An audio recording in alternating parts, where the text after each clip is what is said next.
Hey there, vinyl community. Mountain Man Picker here. Thanks for tuning in today to the channel here at YouTube. Wanted to share with you my top 20 picks for my personal collection in 2024. So this does not include picks that I did for resale. There's going to be a separate video for that, so stay tuned. But in this video, I'm going to review my top 20 picks and talk just a little bit about each one of the LPs. What I'd really love is to hear from you what your comments are. I read all your comments. Let me know what you think about each of these LPs, or even what your top 20 is for 2024. Okay, these records are in no particular order. I'm just going to go through them quickly but long. I'm going to spend a little bit of time on each one. The first one that I want to recognize for 2024, I picked this up early in the year. This is the Beatles White Album. Now, I know what you're thinking. There's a lot of those out there, and I've got one too, and I also do. I have about 3 Beatles White Albums. But this one is my favorite copy. It's the best sounding copy of all the White Albums that I've picked up over the years. It's numbered. It's got stereo on the back. It does have the poster inside of it. It did not have the individual photos in this particular purchase. But the sound quality on these LPs is just amazing. Now, it is on the green Apple label, and the vinyl is in excellent condition. I would say it's a VG Plus for sure. And I was just really happy to pick this record up because the White Album is probably, when it boils down to it, the White Album is probably my most favorite Beatles album. The reason I'm stuttering is because there's so many other Beatles albums that I like. I'm a big Beatles fan. Grew up on the Beatles, but I love the White Album. It's got a lot of psychedelic. A lot of people don't call it psychedelic rock, but it definitely is. There's a lot of psychedelic stuff on here. It's also got some really creative tunes all just put together. There's actually 30 tracks on the White Album. If you don't have one of these, I highly recommend it if you're a Beatles fan. It's a double LP, and this particular copy I picked up for about $15 at an estate sale is definitely worth the money. I listen to it quite often. So that's my first pick, Beatles White Album. All right, my second most favorite pick of the year. I actually picked up 2 of these. Elvis Presley's first album. I've got 2 of them right here. I found one at an estate sale and one at a yard sale. And I think the most I've got in these 2 LPs is about $20, if even that. I think it was less than that, actually. I picked one up for $3 and the other one was $5. Yeah, so $8 in these 2 LPs. And what's really cool about these, they're, every time I've sold one online, I usually get quite a nice little price for it because it's about an $80 and up album. But I'm not letting these go. These are both in very, very good condition. The vinyl is fantastic. Now the record jackets are not in the best of shape, but the vinyl on this particular copy, it's dynamite. I mean, it's in really good, plays great. The other one plays great as well.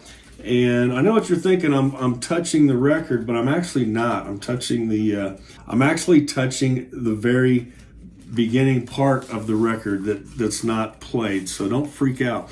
I got a lot of people freak out about that. But anyway, taking care of your records is of course an important thing. But this is probably my second most favorite pick of the year, just because of how much I actually love the old Elvis Presley records. I love the old stuff. It had a lot to do with me growing up. My parents were really big Elvis fans. So I would say number 2 is Elvis Presley. All right, number 3, let's go to Deep Purple Machine Head. Okay, I believe I paid about $7 for this LP. And again, the reason that I was so excited to get this one is because my other copies of Deep Purple Machine Head had scratches on them. They weren't in the best of shape. This one is in really good condition. Now the LP, it's not in the best shape, the cover, but everything about the vinyl is fantastic. It also has the poster Comes inside with all the lyrics on it. And this is one of my favorite Deep Purple albums. So everything I'm showing you today, these are going to be favorite records that I like to listen to on a regular basis. So this is definitely one of them. And the vinyl, I don't know if you can see this, but it is definitely VG plus or better. There's no skips on it. There's no scratches. It's the best copy of Deep Purple Machine Head I've ever found for under $10. So that's number 3, Deep Purple Machine Head. All right, my number 4 pick of 2024, I would have to say, is Santana's first album. I've had copies of this in the past that were not in very condition. This one is in excellent condition. It's on the Columbia Surround 360 Surround label. And, you know, it's probably only worth about $15 if I was to sell it, but I'm not selling it. This is the best copy I've got of Santana's first record, Evil Ways, and all those other killer tracks on this album. It's just an awesome rockin' Latin blues rock record. So Santana, that's going to be my pick number 4. Okay, if you can't tell already, I am a rock and roll fan. I'm crazy about rock and roll. And so that's why this next pick, I would have to say, is pick number 5 of the year, because I lost this record a long time ago. I'm a big Van Halen fan. Fair Warning is one of my favorite records. It's rock, it's hard rock, it's basically heavy metal in its earliest forms. I love this record, and I've never been able to find a good, clean copy of Van Halen Fair Warning until this past year. And the vinyl on this is VG plus to near mint. I don't think whoever owned this before ever played it. And I picked this up at a record store that was in one of their, not dollar bins, but there were $3 to $5 record bins. I couldn't believe this was in there. Now the value of the record, you know, $20, whatever you think it is, you know, to me, it's priceless to have this album. Lots of good memories from this album. 1981 in my high school years, Van Halen, Fair Warning, rockin' record. Okay, that takes us to number 6, and this is nothing like Van Halen, but this is another band that I heard a lot when I was growing up that I really, really love. Blues rockin'. I believe this album was from 1968. Canned Heat, Living the Blues. Now you can see there's a lot of ring wear on this record, but I was happy to find this one because it's in really good condition on the vinyl. It's a double LP. It's got a lot of their good hits on it. Going Up the Country, Parthenogenesis, which takes up a whole side of one of the records. Just awesome blues, there's some hard rock stuff on here too. But for Canned Heat, this is one of my favorite albums.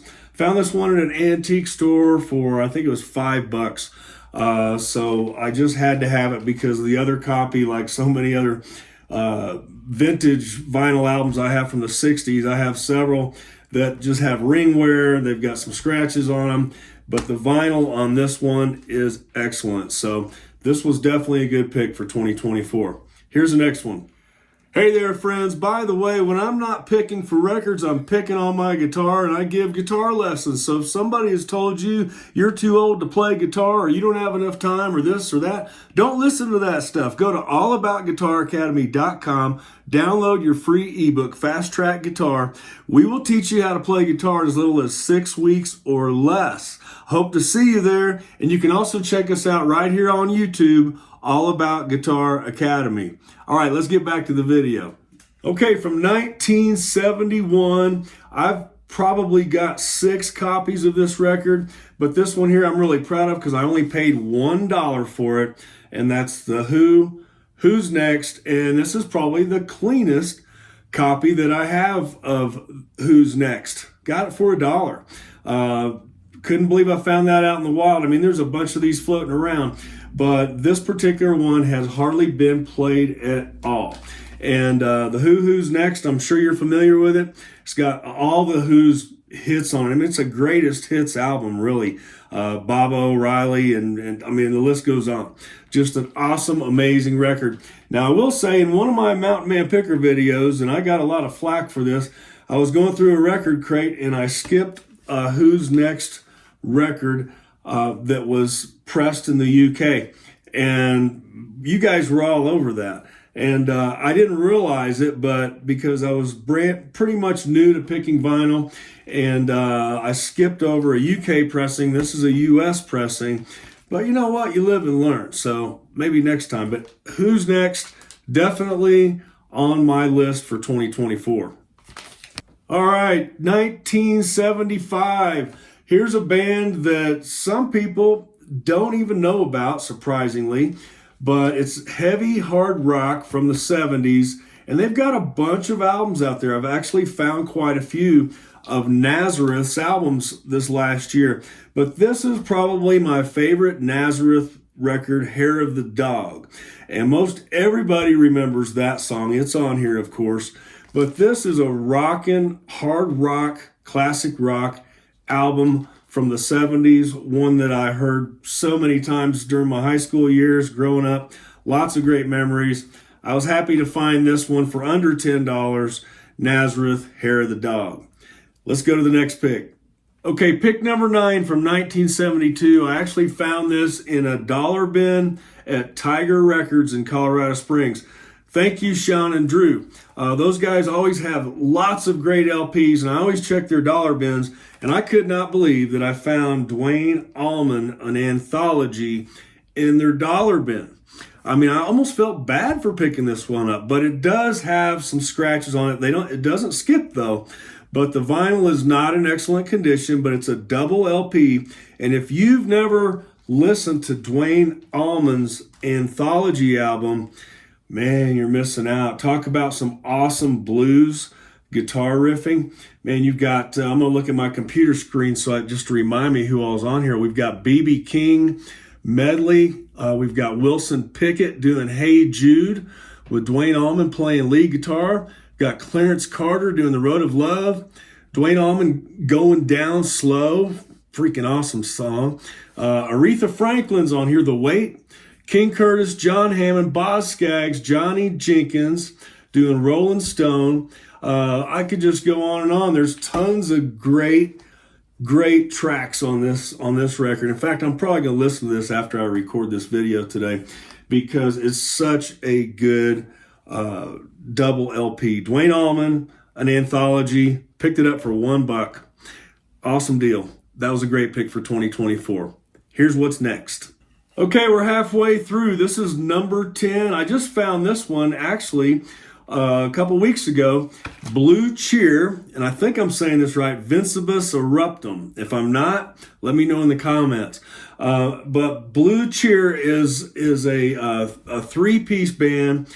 To me, they're kind of like Iron Butterfly and some other psychedelic rock stuff, almost like Cream, but even beyond Cream. They're just amazing.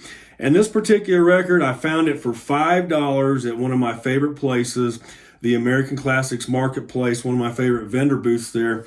And I was so happy to find this one because it is a rockin' psychedelic adventure on one LP. I mean, you've got Summertime Blues, their version of it. Most people have heard that on the radio.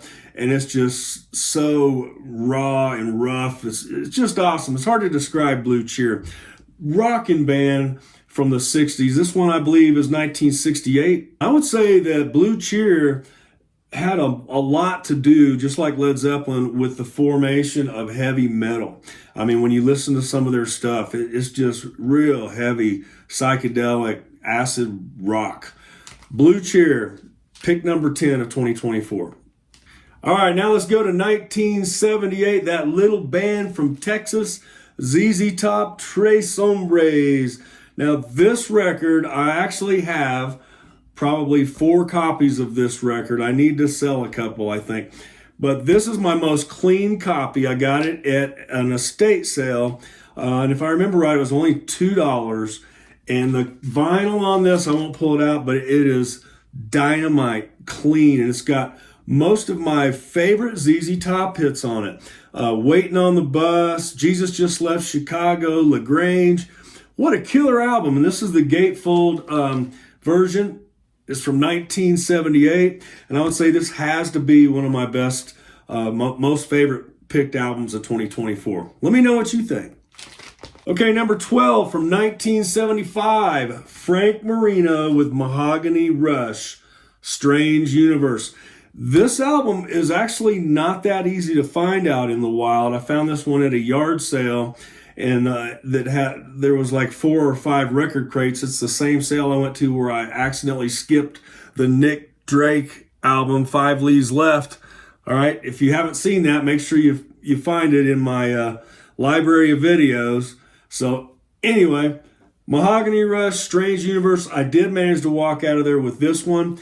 This is probably one of my most favorite guitar records that I've listened to in 2024. I mean, Frank Marino, he's an amazing guitarist. If you've never heard him before, you got to check him out. He's got a killer version of Purple Haze.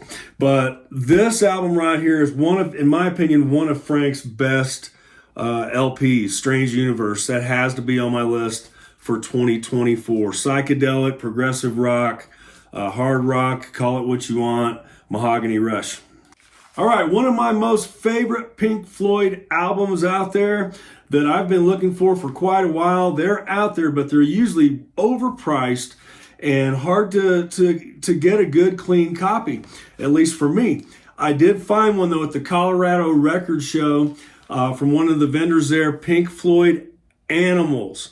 One of my favorite all-time Pink Floyd albums. I mean, you've got Dave Gilmour on here doing stuff with a talk box. He's got all different kinds of lead guitars, acoustic guitars. He plays bass guitar on this album.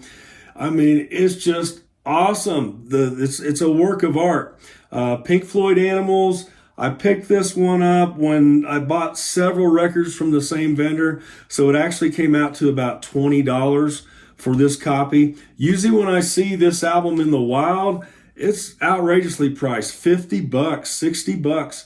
You know, it depends on what copy you have, but this copy is super clean, and it's an original Pink Floyd Animals. Has to be one of my top picks for 2024. Love this record. All right, moving ahead to 1985. Speaking of guitarists, Stevie Ray Vaughan, Soul to Soul. Man, Stevie Ray Vaughan, I mean, you can't hold a candle to the dude. It's so sad that he was only here for a short time. One of my favorite guitarists, blues rock, southern rock. Amazing. What can I say? And this record has it all. I mean, this is one of my favorite Stevie Ray Vaughan records. Kind of like Animals, I have never been able to find a really good, clean copy of this record, and this one is dynamite. I don't think they ever played it. Again, I found this one at a yard sale. It was $3. I think the value of the record is probably only like $20, but to me, it's priceless. Love this Stevie Ray Vaughan, Soul to Soul. Okay, I've got a lot of albums out there from this band, but this is one I also found at the Colorado Record Show that I'd never seen before. Leonard Skinner, Legend. And I'm guessing this is a compilation somebody put together at a later date because it was put out in 1987. But I've never seen this record before. It's on the MCA Records Blue Rainbow label. And it's got unreleased material on here. You got to check this out if you've never seen this record before. And also it has a live concert version of Simple Man and another song or two live on here that I'd never heard before. But the Simple Man live track on this record is dynamite. I was just like, wow, that's one of the best live Leonard Skinner songs I've ever heard recorded. So this one has to go on my list because I listened to this like crazy right after I bought it. I'm a big Leonard Skinner fan, Southern rock fan, and I'm a guitar player too. So they've got 3 guitar players, and they've had more guitar players than that in their span of their career. And I actually got to meet at the airport in Nashville Boxcar, who's been with Leonard Skinner for 35 plus years. He's their piano tech, and he gave me a bunch of Leonard Skinner picks. I've got here somewhere. Here's one of them right here. This is actually played by Keith Christopher in the band. I mean, they've had a lot of different members over the years after the tragic plane crash, but always loved Leonard Skinner. And Boxcar, if you're watching this, man, thanks for the guitar picks. It was great to meet you. But 2024, this album has to go down on my list. Okay, let's jump to the next one. John Prine, Sweet Revenge. Now, I'm not a huge John Prine fan, so, don't give me too much flack about it. But he's an amazing musician, singer, folk, country. Gosh, how do you describe him? He's just amazing. And unfortunately, he's not with us anymore. But this Sweet Revenge album is probably one of my favorite records of his. I also picked up a Best of John Prine record this last year, but it was at the same yard sale where I got this one, and I only paid about $3 for it, and it was worth every penny. But that's John Prine, Sweet Revenge.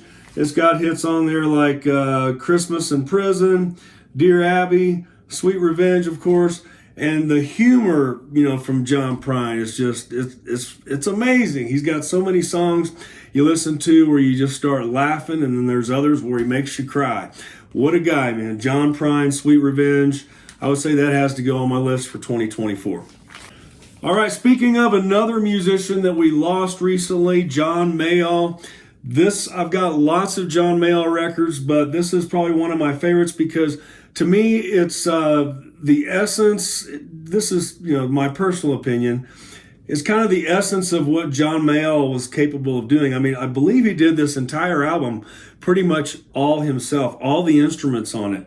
And this is called The Blues Alone. It's not that easy of a LP to find out in the wild. And I got this one at my favorite antique store here in Colorado Springs for $5. I couldn't believe it because this one is a UK pressing and the sound on it is phenomenal. It sounds wonderful. And I've listened to it several times this year, especially after his recent passing. I've listened to a lot of my John Mayo LPs, and what a guy! What can you say? He's played with so many famous musicians out there, and so many musicians credit John Mayo, from Eric Clapton to, I could go on and on and on.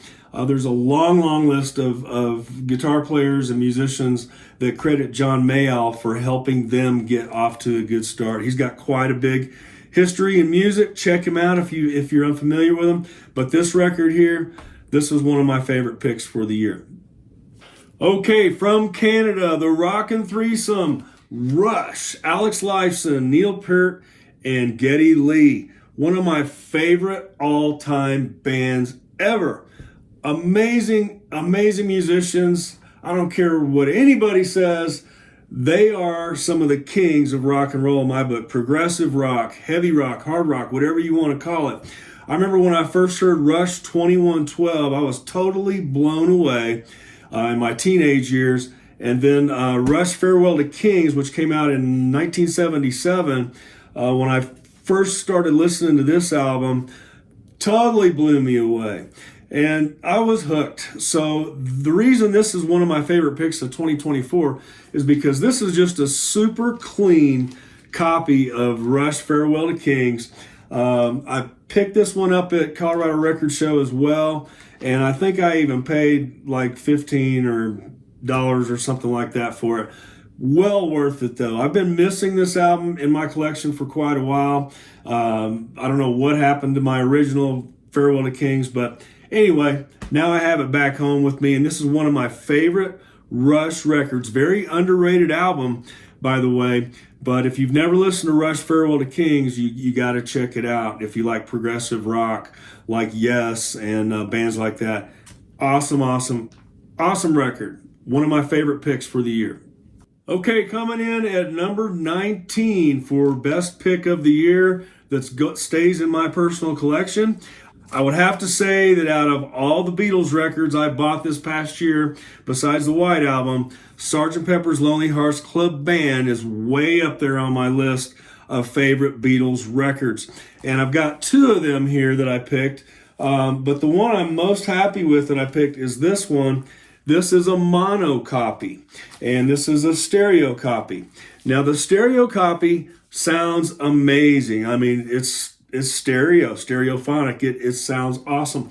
But with the mono copy, what I found was that there's certain parts of Sgt. Pepper's Lonely Hearts Club Band that I didn't really hear or notice on the stereo version. And this mono copy, to me, is kind of a really cool way to cleanse my palate for the Beatles or for Sgt. Pepper's Lonely Hearts Club Band. When I listen to the mono copy, I can hear things a different way. The voices, the vocals sound different. They sound more in unison. And I don't know how to explain it, but put in the comments, let me know, what is your favorite, the stereo version or the mono version? I can't decide which one's my most favorite, but the mono copy I have, I was really glad to pick it up at an estate sale for less than $10, and I've listened to it quite a bit this last year. So Sgt. Pepper's Lonely Hearts Club Band, The Beatles. Now let's look at the very last record on the list. Okay, another one of my most favorite bands of all time, if not my most favorite band, that's influenced me to become a musician, that's influenced me in so many ways with music. I don't have to say Led Zeppelin. All right, and I've got every Led Zeppelin album out there, but this last year, I finally got a really good, clean copy. I believe I picked this one up at the Leech Pit in Colorado Springs near Manitou Springs, and they gave me a really good deal on it. I think I paid $14. The album itself is worth $1,700. No, I'm just kidding. If it had the blue turquoise lettering instead of the orange lettering, there's copies out there like that are worth $1,700 and up. But this copy here, about $45, is what is probably the most average price for Led Zeppelin. Some of you might be laughing at me, I don't know, but this copy is definitely worth, if I was going to sell it, it would be $50. But Led Zeppelin, their very first album, it has the stereo label here on the front, and I mean, such an awesome history of this album. I mean, this was actually a new Yardbirds record, but they had to release it under the Led Zeppelin name. There's a whole history behind that. And this one has, Dazed and Confused, Good Times, Bad Times, so many awesome Zeppelin hits on their first album. Communication Breakdown, I Can't Quit You Baby, How Many More Times. What an awesome album. Let me know your thoughts on Zeppelin's first album. Do you have a copy? What copies do you have? What pressings do you have? Anything at all you want to say about this record? I'm still fascinated with Led Zeppelin after all these years. Can't get enough of it. Hey, thanks for tuning in today to Mountain Man Picker. I encourage you to like and subscribe. I have a lot of you out there that watch my show every week that aren't subscribed. Subscribe to the channel. It helps me keep it going. And I hope you have a wonderful new year. Happy holidays, and I can't wait to see you in the next video. Oh, and hey, thank you, Steve and Charlotte, for getting me this awesome shirt last year. I used this at yard sale after yard sale. Saved me a lot of time. You got any vinyl records? Thanks, guys.